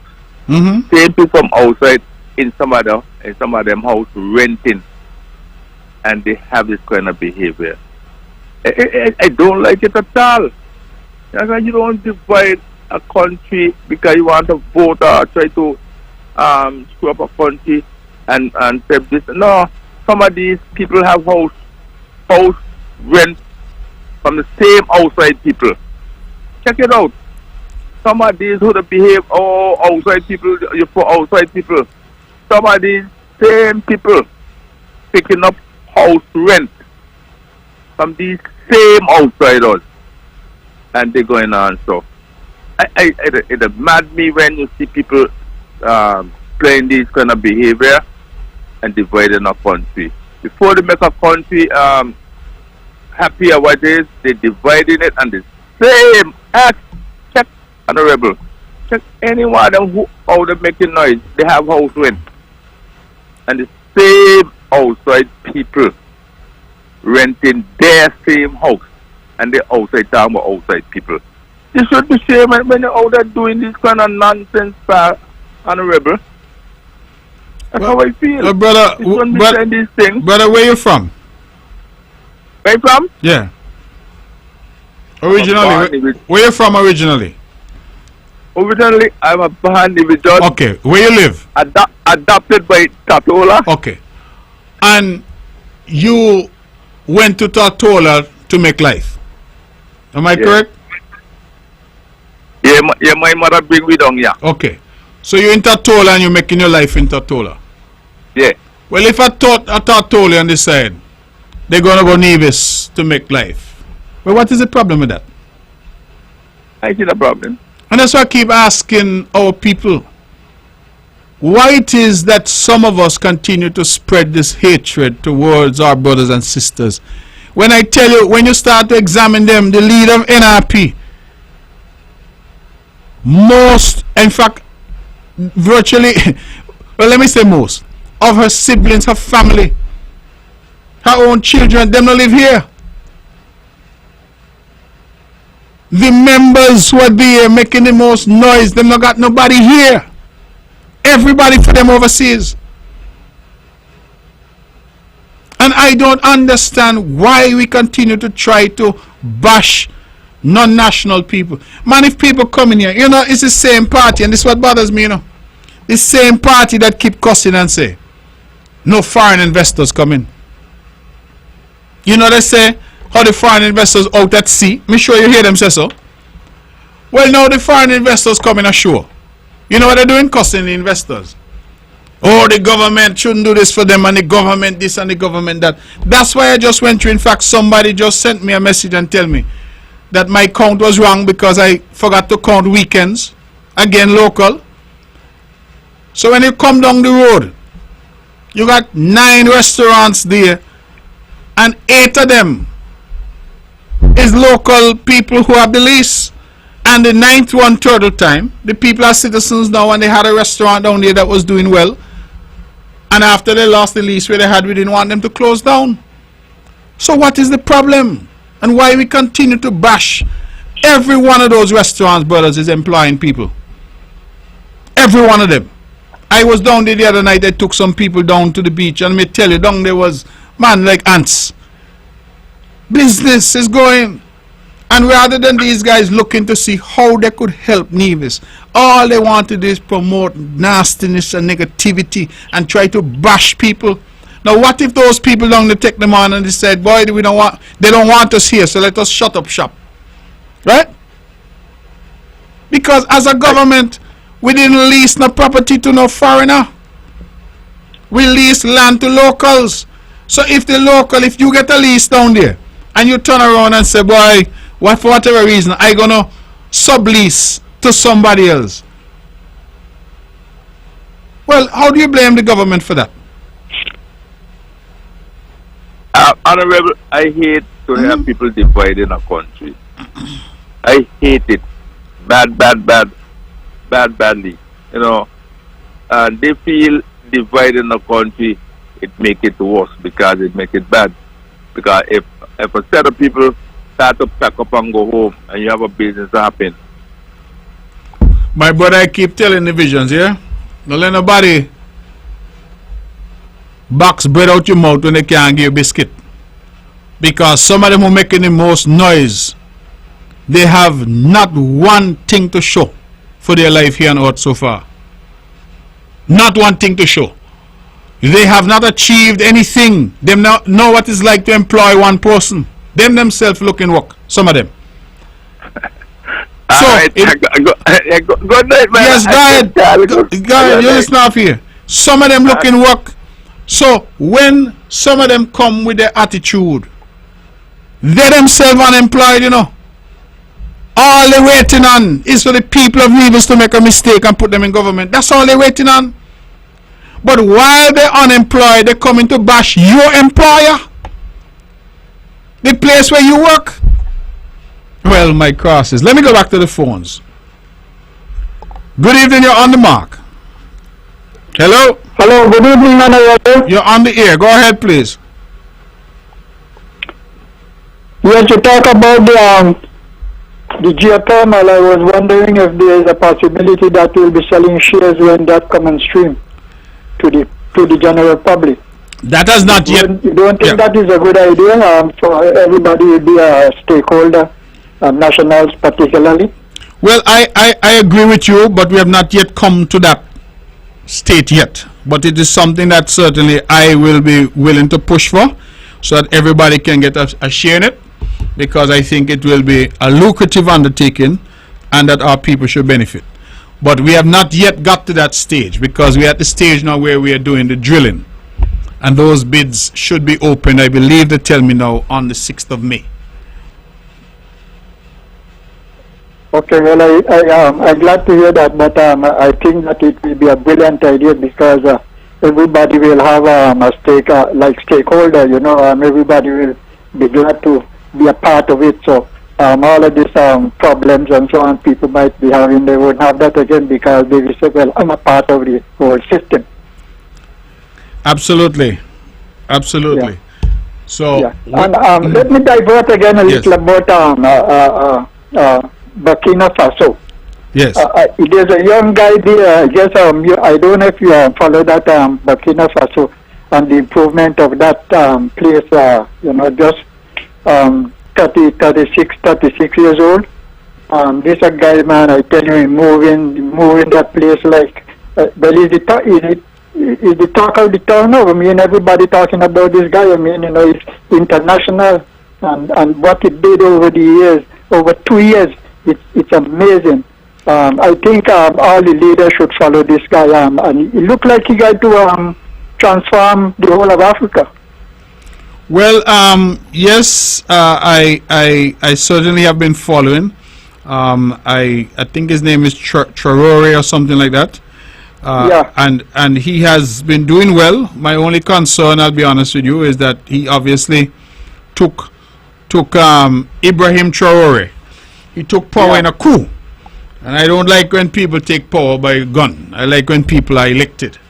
So I am hopeful that with all the good work that he's doing, he would also find time to have elections, and so that he can be legitimized by the people. Because, you know, sometimes when people take up gun and take power that way, I am not as comfortable. Let me put it that way. Right? I believe that we need to, wherever possible, give people an opportunity, the public an opportunity to elect their leaders. But that is not to detract from the work that I understand he's doing. And he has taken some decisions which we hope will have long-term positive effects and consequences for his people. I think he has been helped by the fact that Burkina Faso and those countries have a lot of resources. It's just that the previous leaders were not allowing the resources to be exploited for the benefit of the people. I know, for example, they have a lot of gold there, and simply by changing the way that they dealt with the gold, he has already started to revolutionize Burkina Faso, as you have mentioned. So there are some good things he's doing, but for me, I'm still watching cautiously. But he had decided not to take the presidency. He said the people then said they don't want him. They want him to be in that capacity. But he's doing a real good job. I don't know, but he transforming that place, man, with jet-like speed. Well, he is transforming based on what we're hearing, so let us hope that that keeps up. As I said, I am hopeful that as part of that transformation, they can move from military rule back to civilian elected government. But let us see. The results thus far are good, and I'm hopeful that they continue. For his age and for the time, I mean, you know, it's a big transformation from what I mean that was you know, because West Africa is one of the poorest place in Africa. In yes. that part, Western Africa. So I wish him well. I hope that he transform the place and keep going forward. Anyway, all the best, and thanks for having me. Thank you very much. And I pray and hope that you continue to be well. Have a good night, and thanks for calling in. Ladies and gentlemen, we have about 18 minutes left, and we're taking your calls at 869-469-1616 and 869-469-1700. Let me go through again, because somebody called me and tell me that my assessment down at Pinny's was not entirely accurate, and I'd like to be accurate. So let me go again. We have 2 businesses in the park, both local. We have Nevis Peak Brewery, that was leased by us to a local person. We have Randy, who's local. We have Turtle Time, who's local. We have Sunshine, who's local. We have Chills Bar, that was leased by us to a local. We have Zanzi, that was leased by us to a local. And we have Turtle Time. So of the 8 establishments down there, all were leased by government, 2 locals, with the exception of Turtle Time, which was leased by us to the owners there, who are not originally from here, but who are now citizens. So tell me what we have done wrong. Let's go back to the phones. Good evening, you're on the mark. Good evening, Honorable. Good evening to you. Good evening to you. Turn my volume. I'm reading tonight from Second Timothy, and I'm just reading one verse. Chapter 1, verse 7. For God hath not given us the spirit of fear, but of power and of love and of a sound mind. Yes, that's the impact of this reading tonight. Caller, you're mumbling. I'm not hearing you. You're not hearing me? You read the Okay. scripture and then you started to... Oh, I don't know what's wrong. Let me go over it again. Please. For God hath not given us the spirit of fear, but of power and of love and of a sound mind. Okay. Have a good night. All right. Thank God you bless you. Thank you very much for that, and God bless you as well. So, ladies and gentlemen, I believe that the evidence, as I've said, on the ground at Pinny's, it does not support the wild and scandalous allegations that are being made. This government continues to support investment, and whoever has money to invest and wants to invest in a place where we will be working with you, we will be, of course, providing incentives for you to invest. Nevis is that place, and that is what we are seeking to achieve, and that's what we are working on. And while I'm talking about investment, I just got a message here that Telemed Partners, which is one of the rapidly growing contact centers here in Nevis, they have offices at the top of Happy Hill. They are saying that they're looking for bilingual Spanish and English speakers. If you are bilingual, you're fluent in Spanish and English, they're asking you to contact 667-3443. The company is growing rapidly, especially in the bilingual offices. So if you can speak Spanish and English and you're looking for work, call 667-3443. They are hiring. That's what I like to hear in Nevis. They are hiring. And so I encourage you who are out there looking for work and you're bilingual, Spanish and English, that you should apply. So a lot of our Nevisians who are born to Spanish-speaking parents, they can apply. Nevisians who learn Spanish in school and are fluent, they can apply. And they're looking for workers. And in fact, if there are workers outside the island, those in St. Kitts or those even around the OECS who speak English and speak Spanish fluently, they can apply. Again, let me just give you the number. Go back to my phone so I could get the number for you. The number to apply, the number to call if you want to apply is 667-3443.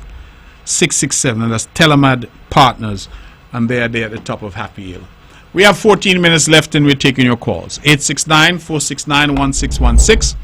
869-469-1700. Let me just go back very quickly to Pinny's and to say that when we look at the impact that is being made, a number of businesses that are employing individuals, the number of businesses that are adding to the tourism scene and the entertainment scene on the island, the number of businesses that are paying taxes, the level of investment that we're seeing that's being made. We look at the build out of Zanzi, we look at the build out of Chills, the build out of total time. The build out, the money that was spent to build out Nevis Peak Brewery, the expansion that has happened at Sunshines and the investment that he's making, the expansion that happened at Weekends, Randy, all of these are individuals who have invested heavily, are creating jobs and are adding value, are paying taxes. Why anybody would want to go and attack? And again, the thing that bothers me, those who are attacking, them themselves can't find work. They are and have the most education in the world, but unemployed. And their only hope, what they're holding on to with their fingernails, is that the people of Nevis make the mistake and put them in charge, so they can rape and pillage the treasury. That's all I'm wait for. You got some of them cooping, Lord of mercy. Sometimes I watch them. Somebody sent me a video the other day with about 10 hungry dogs standing around with dribble coming from their mouth, just waiting. And I smile when the person sent this thing to me, because I said, that's how some of them will not go out there. They will all the education in the world, they have all the ideas, they have all the solutions, but they will not go out there and open a little freako shop. Not even black pudding or sugar cake they could sell. I hear one of them boiling rum now. I hear one of them is boiling rum. Say he has, I think, a PhD and has taken to boiling rum,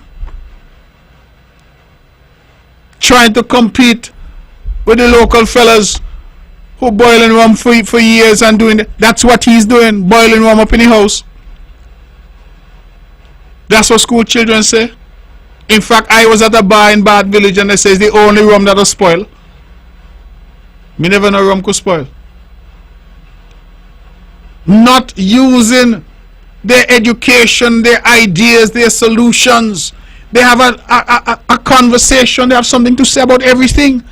But when push comes to shove, you ask them the question, well, tell me, partner, you are now nearly 70. Explain to me, well, boy, you ever own a little business, you ever employ somebody, you know about them things, you ever invest $1? You own a little house? What have you really done? Some of them not even here in Nevis. Bank repossess everything. Everything them have. Them run.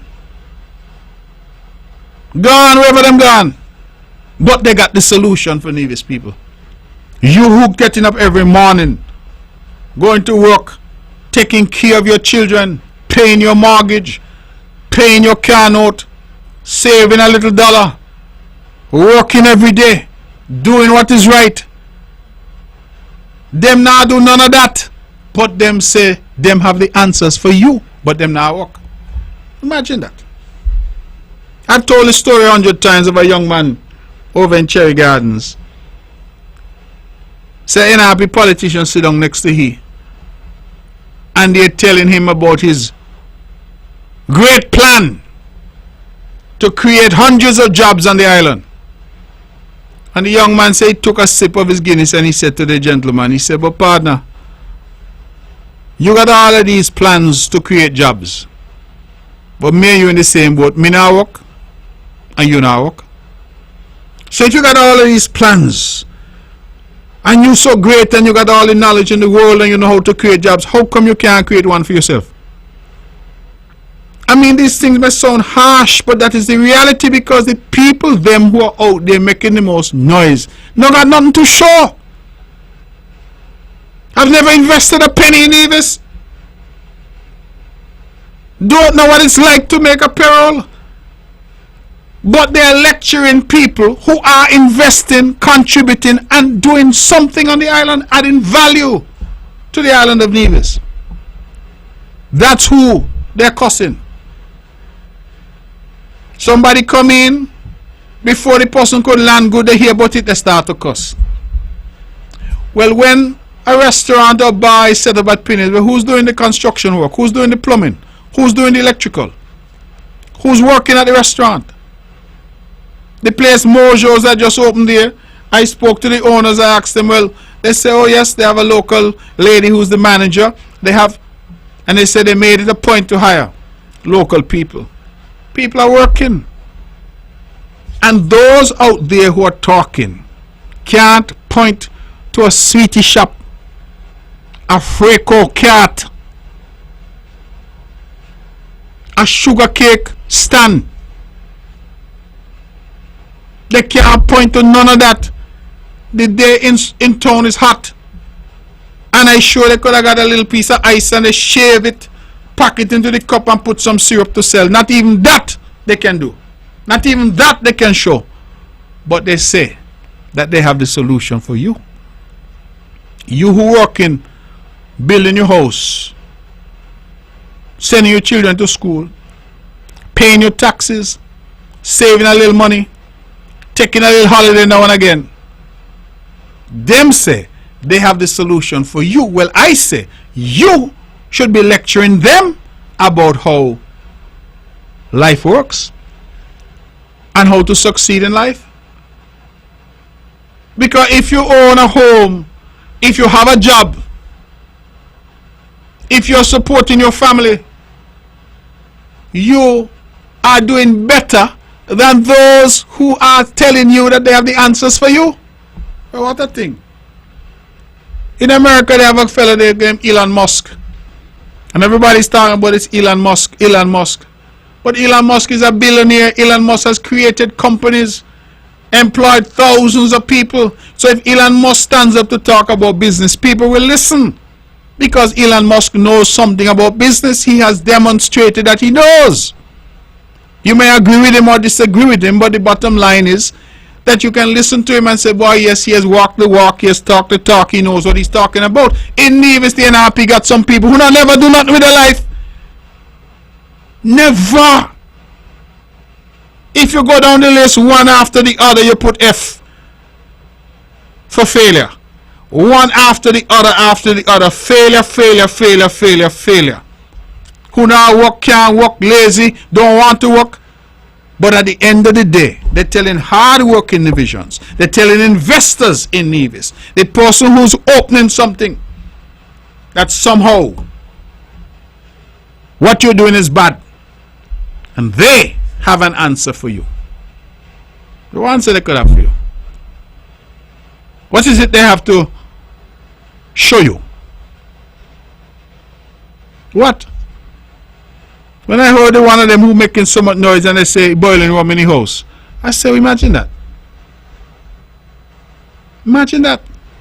What do you mean all that intellect and all that ability and all that vim, vigor and vitality? You can't, man, Lord. Go down in town and open a little Freco stand. I personally like Freco. And I will come. Once you have blue syrup, I will come and get a Freco from you with some blue syrup. Love it. Open a little Freco stand, man. Sell 2 Johnny cake. Sell 2 piece of black pudding. Sell some sugar cake. In fact, if you have the sugar cake with the coconut in it, I will buy 2 of those. But do something. Employ a little youngster. Do something. No. One plan and one plan only they have. Nevisions, beg you hard, put us in government so we could get access to the treasury. And Nevisions, you all may agree, you may disagree. I know some of you listening to this show, you don't support the CCM, and that is fine. But let me tell you all, if you all ever make the mistake of putting these failures into government, you all will see where barley grows here on this island of Nevis. Because they have no backup plan. They only have one plan.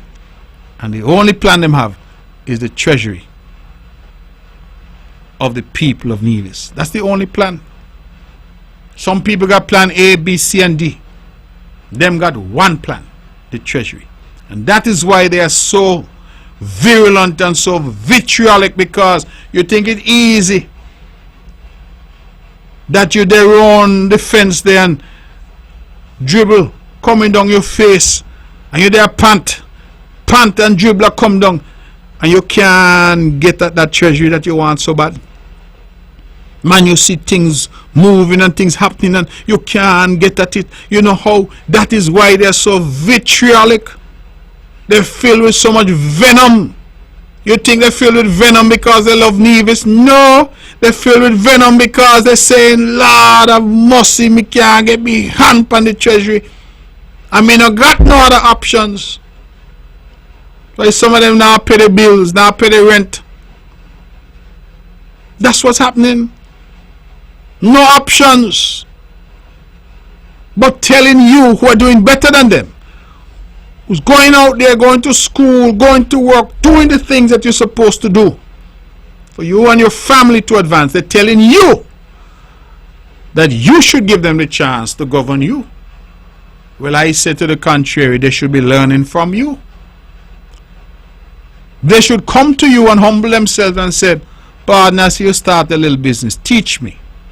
Show me how it's done. Pardon, as you employ 6 people, Lord, how you get it managed? That's what they should be doing.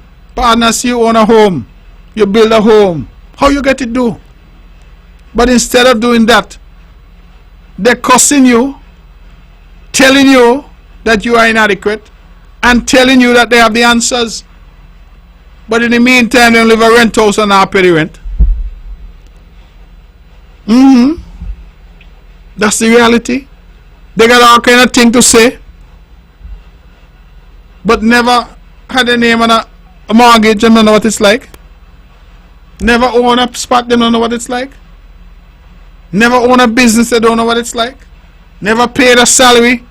Their entire life they have been holding a handout to government. That's all they know.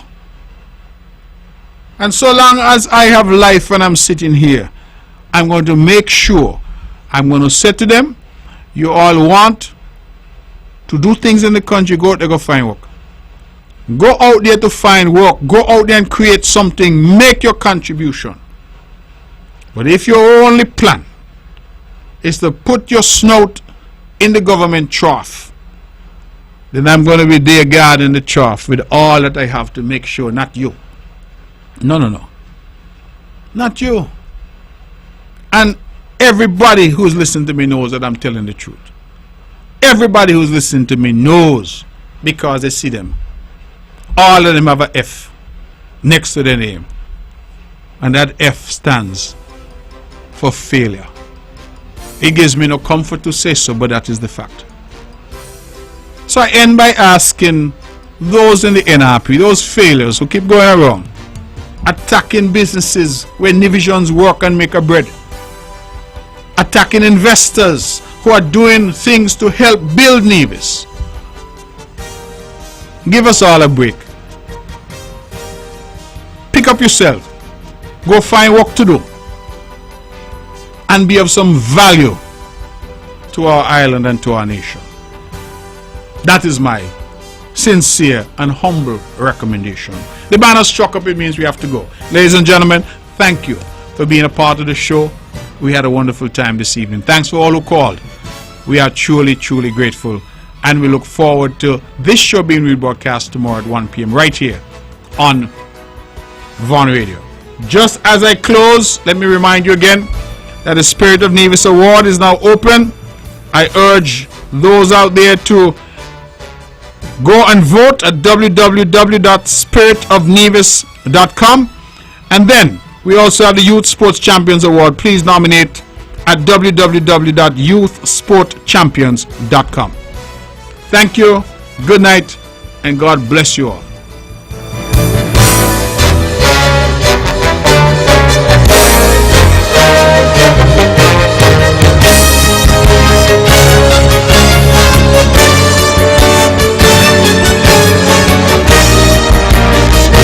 And opinions expressed on the preceding program were solely those of the participants and do not necessarily reflect the views of the Nevis Broadcasting Company Limited or its advertisers.